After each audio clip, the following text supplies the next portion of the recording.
안녕하세요, 여러분. 신선생님입니다. 오늘 배울 단원의 제목을 선생님과 같이 크게 읽어볼까요? 마치 마주보고 대화하는 것처럼 느껴져요. 요즘에는 인터넷이 많이 발달해서 먼 나라에 가서도 가족들과 쉽게 연락이 가능하죠.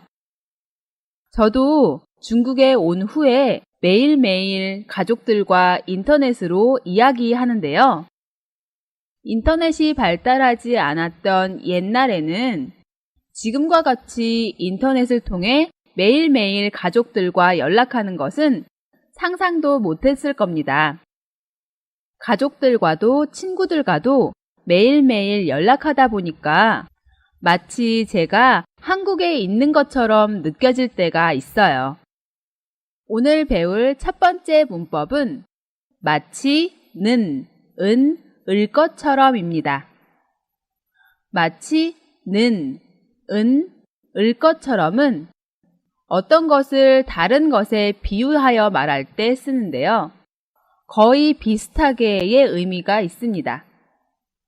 그리고 마치 뒤에는 처럼이나 같이, 같다 등과 함께 사용해야 합니다. 그럼 우리 예문을 보면서 어떻게 표현하는지 살펴볼까요? 1번. 마이클 씨는 발음이 좋아서 마치 한국 사람이 말하는 것처럼 자연스럽게 말해요. 마이클 씨는 한국어 발음이 아주 좋습니다. 그래서 자연스럽게 말하는데 말하는 것이 한국 사람이 말하는 것과 비슷합니다. 그래서 마치 한국 사람이 말하는 것처럼 자연스럽게 말해요 라고 말할 수 있습니다. 그럼 다음 예문도 볼까요? 그 사람은 마치 웅변을 하는 것처럼 자신의 의견을 강력하게 주장했다. 그 사람은 자신의 의견을 아주 강하게 주장했는데요. 주장하는 모습이 무엇과 비슷했나요? 네, 웅변을 하는 것과 비슷합니다. 여기에서 웅변은 말을 앞뒤가 맞고 당당하게 말하는 것을 의미합니다. 1980년대에는 한국에 웅변 학원이 아주 많이 있었는데요. 수줍음이 많고 부끄러움이 많아서 학교에서 발표를 잘 못하는 학생들이 사람들 앞에서 발표하는 방법을 배우고 연습을 하는 학원이었습니다. 그렇게 여러 사람들 앞에서 수줍어하지 않고 부끄러워하지 않고 당당하게 말을 하는 모습을 웅변을 하는 것 같다라고 표현했네요.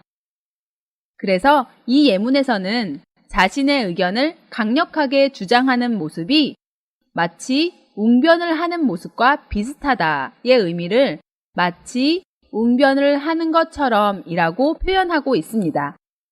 조금 이해가 되시나요? 그럼 다음 예문도 볼까요? 언니를 보면 마치 젊었을 때의 엄마를 보는 것처럼 엄마를 많이 닮았어요.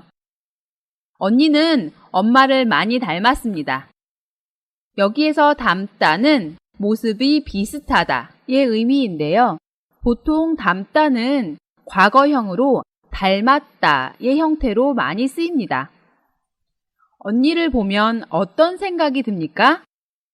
네, 언니를 보면 젊었을 때의 엄마를 보는 것과 비슷하다라고 했는데요. 그래서 언니를 보면 마치 젊었을 때의 엄마를 보는 것처럼 엄마를 많이 닮았다라고 표현했네요. 자, 그럼 다음 예문을 볼까요? 두 형제가 만나는 모습이 너무 슬퍼서 마치 영화의 한 장면을 보고 있는 것처럼 느껴졌어요. 형과 남동생, 형제인데요. 두 형제가 만나는 모습을 보고 그 모습이 너무 슬펐습니다. 아마 슬픈 사연이 있는 형제가 만나는 모습을 본 모양이에요. 그 모습이 슬픈 영화의 한 장면을 보는 것과 비슷한 느낌이 들었다고 말하고 있습니다. 그래서 마치 영화의 한 장면을 보고 있는 것처럼 느껴졌다고 표현했네요. 지금까지의 예문을 보면 모두 동사의 현재를 사용했는데요. 그래서 마치 는 것처럼의 예문만 있습니다.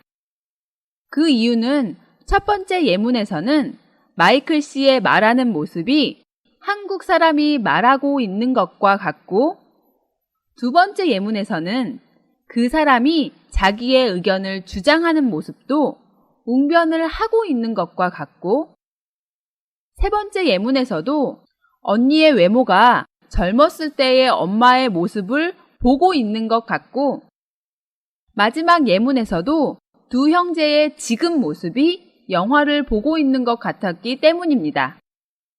그래서 현재의 상태를 비교하고 있기 때문에 마치 는 것처럼과 함께 쓰였습니다.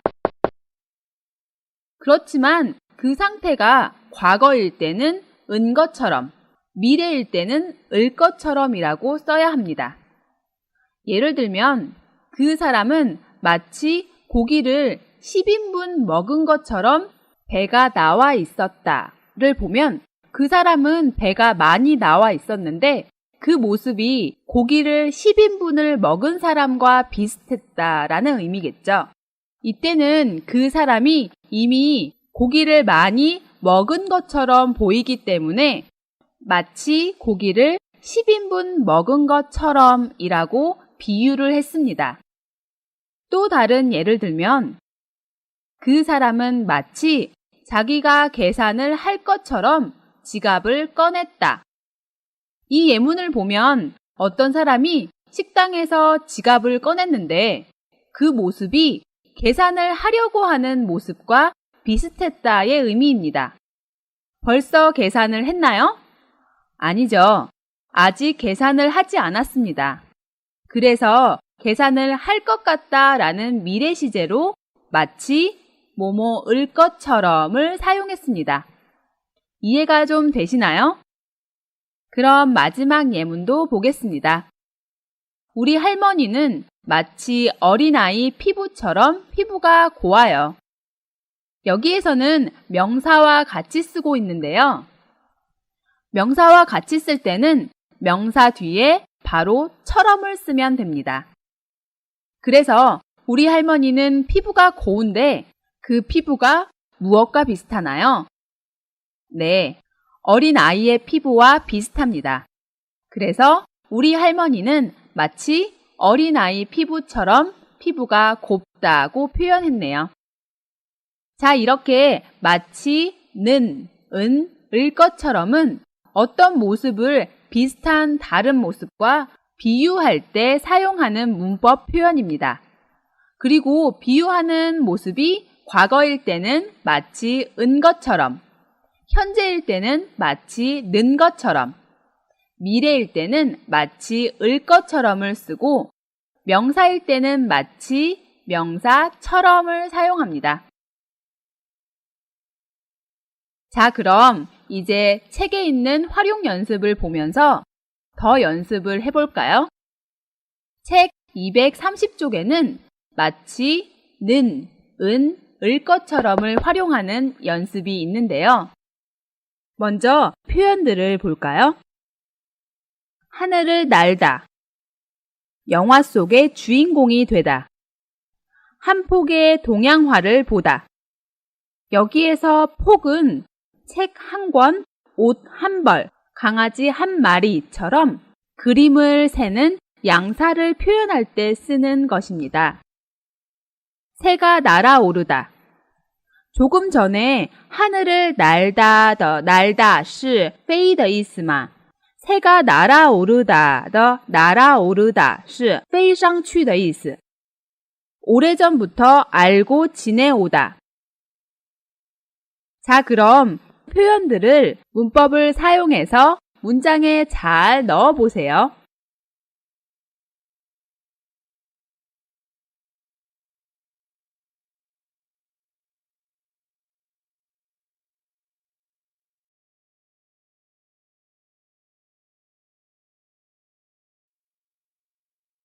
잘 넣어보셨나요? 자, 그럼 선생님과 같이 하나하나 알아보도록 하겠습니다. 1번. 그분을 처음 만났을 때도 마치 오래전부터 알고 지내온 것처럼 편했습니다.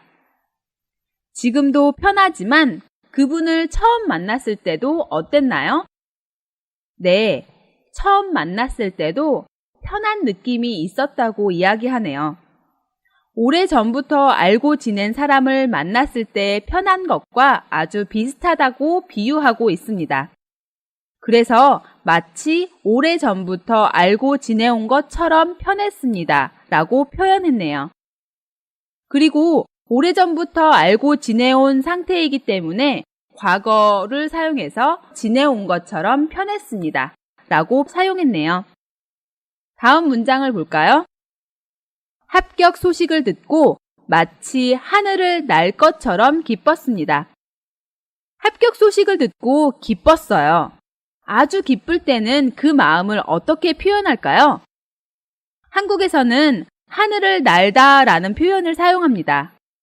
사람이 하늘을 날 수는 없지만 아주 기쁠 때는 하늘을 날 수 있을 것 같은 느낌이 든다는 것입니다. 그런데 지금 하늘을 날고 있나요? 아니죠. 그래서 미래를 사용해서 마치 하늘을 날 것처럼 이라고 사용했네요.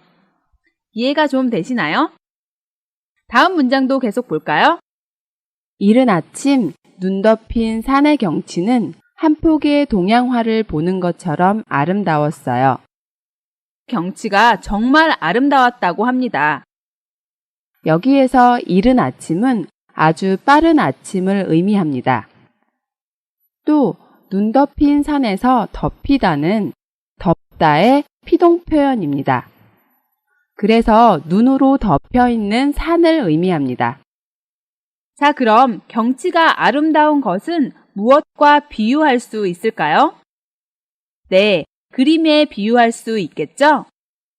한국 사람들은 보통 아름다운 경치를 보면 그런 경치를 그린 그림이나 사진과 비슷하다고 말합니다. 그리고 지금 보고 있는 상태를 나타내기 때문에 현재 시제를 사용해서 한 폭의 동양화를 보는 것처럼 아름다웠어요. 를 사용했네요. 다음 문장도 계속해서 보겠습니다. 그 발레리나는 그 장면에서 마치 새가 날아오르는 것처럼 가볍게 날아올랐어요. 그 발레리나는 가볍게 날아올랐습니다. 발레리나는 발레를 하는 여자죠. 남자는 발레리노라고 합니다. 발레를 하는 사람들은 공연을 할 때 아주 높이 뛰는 모습을 종종 보여주는데요. 발레리나가 가볍게 날아오르는 모습은 새가 날아오르는 모습과 아주 비슷하다는 의미로 마치 새가 날아오르는 것처럼 이라고 써야 합니다. 이때는 지금 새가 날아오르는 것을 표현하는 거기 때문에 현재를 사용해야 합니다. 그럼 마지막 문장도 보겠습니다.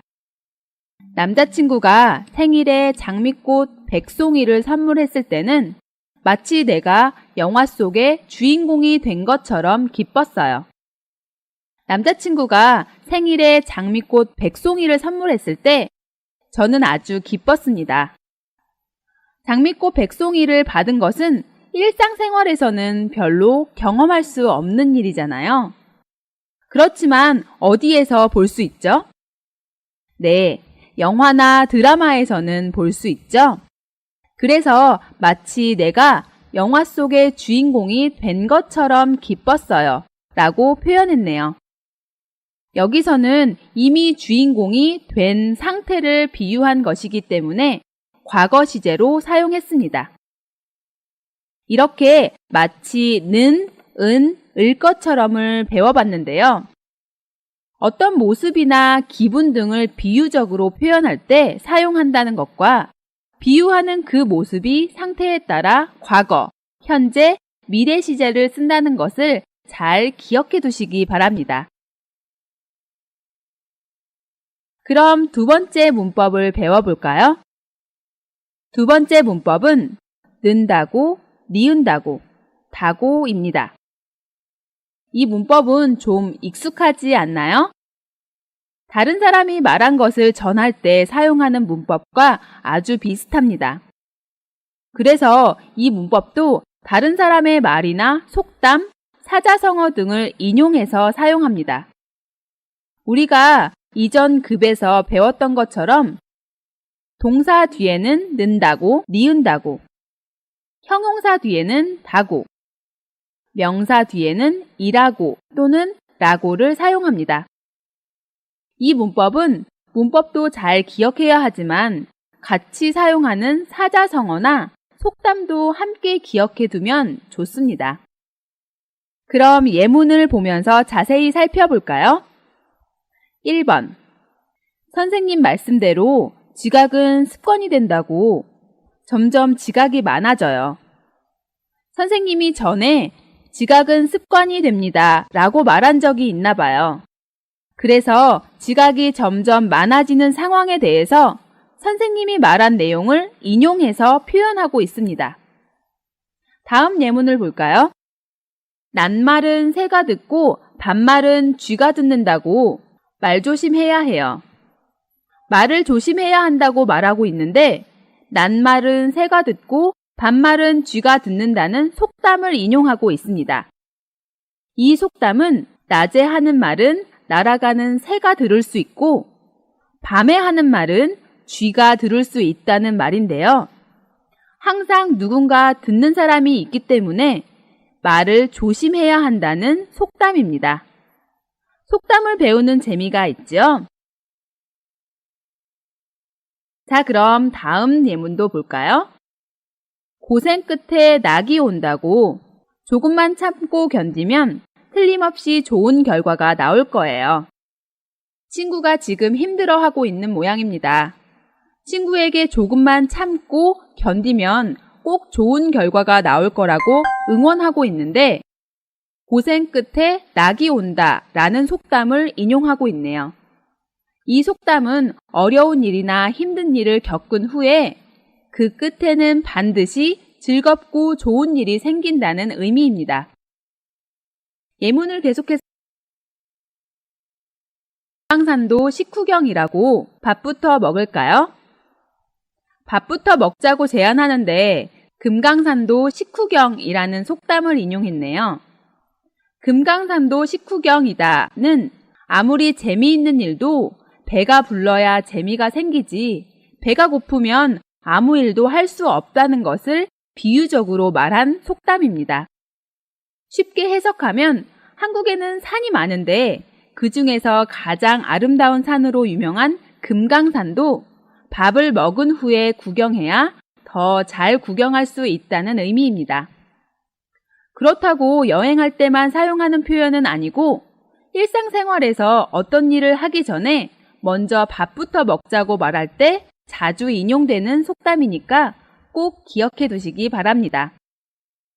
5번. 소문 만복래라고 웃으면서 살면 좋지요. 여기에서 소문 만복래는 속담이나 사자성어는 아니지만 종종 인용되는 표현인데요. 웃으면 복이 온다, 웃으면 좋은 일이 생긴다의 의미입니다. 잘 이해가 되시나요? 는다고, 니은다고, 다고는 앞에서 말한 것처럼 다른 사람의 말이나 속담, 사자성어 등을 인용할 때 쓰는 문법으로 이 문법을 사용하기 위해서는 자주 인용되는 속담이나 사자성어를 같이 알아두는 것이 제일 좋습니다. 자, 그럼 이제 책 231쪽에 있는 활용 연습을 보면서 연습해 볼까요? 231쪽에는 먼저 자주 인용되는 한국의 속담과 그 속담의 설명이 나와 있는데요. 속담과 속담의 설명을 어떻게 연결하면 좋을까요? 여러분이 먼저 한번 연결해 보세요.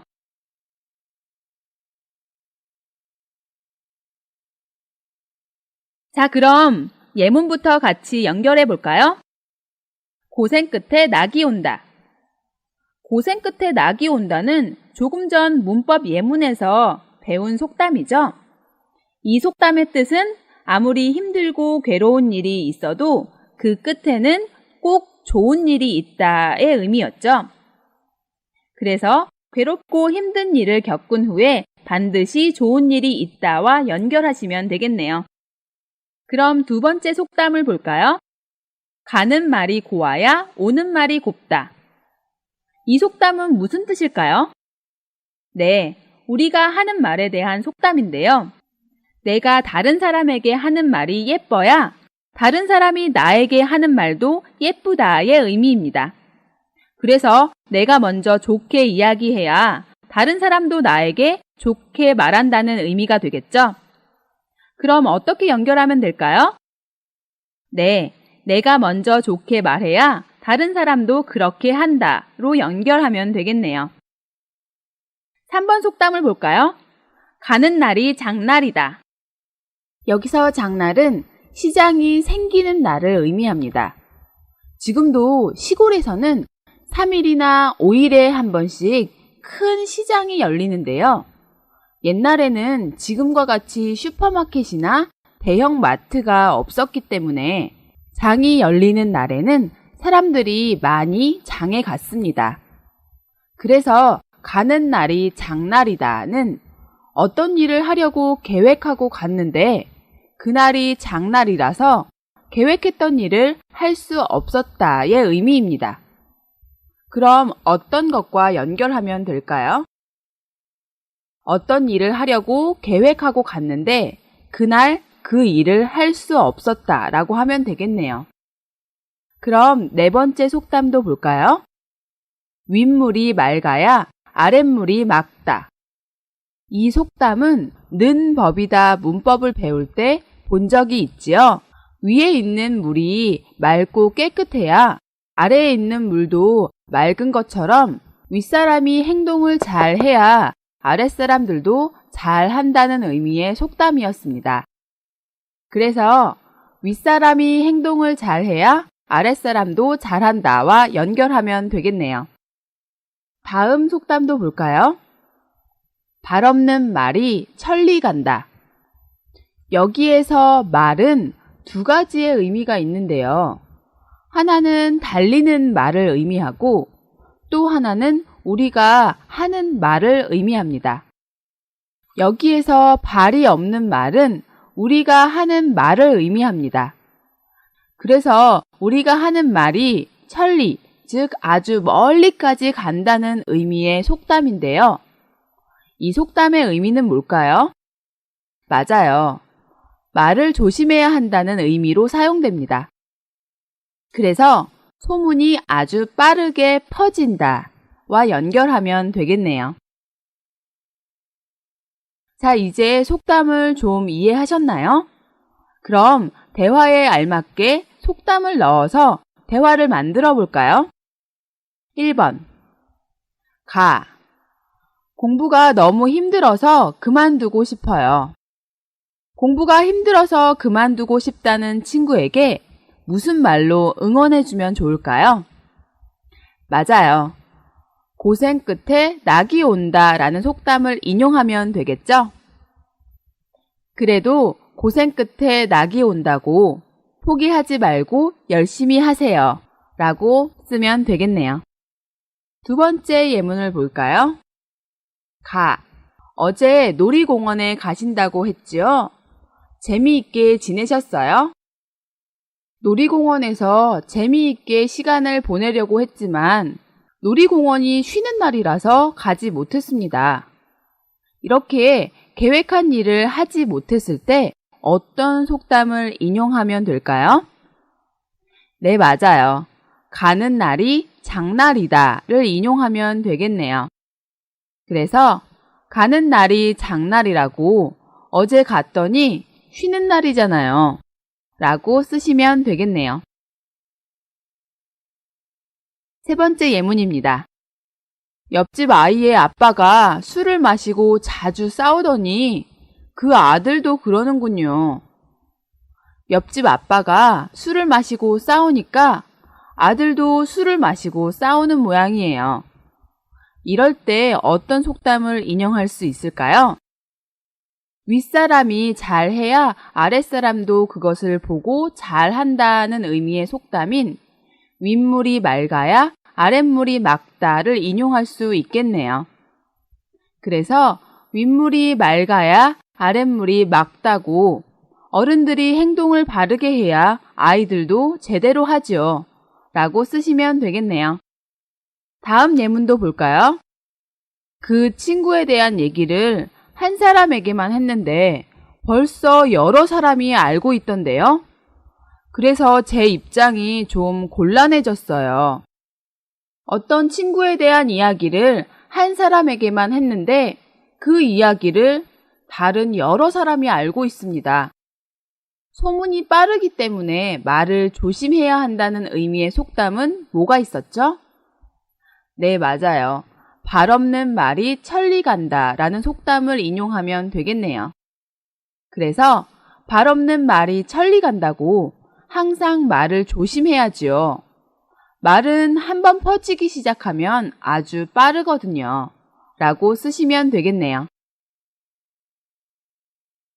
자, 그럼 마지막 예문도 같이 볼까요? 어제 아르바이트 하다가 손님하고 싸우게 됐어요. 아무리 손님이지만 저를 보자마자 반말을 하잖아요. 손님이 직원을 보자마자 반말을 해서 싸우게 된 모양이에요. 반말을 하는 손님은 정말 기분이 나쁘겠죠? 그래서 가는 말이 고와야 오는 말이 곱다 라는 속담을 인용하시면 되겠네요. 가는 말이 고와야 오는 말이 곱다고 먼저 말을 그렇게 하면 안 되지요. 라고 쓰시면 되겠네요. 자, 지금까지 는다고, 니은다고, 다고를 공부했는데요. 이 문법은 문법도 중요하지만 함께 사용하는 속담이나 사자성어도 중요하기 때문에 오늘 배운 속담들을 꼭 기억해 두시면 좋겠습니다. 오늘 배운 문법은 좀 어렵기도 하고 까다롭기도 했는데요. 너무 어려워서 포기하고 싶은 마음이 들겠지만 고생 끝에 낙이 온다고 조금만 힘을 내면 한국 사람들이 말하는 것처럼 자연스럽게 말할 수 있을 거예요.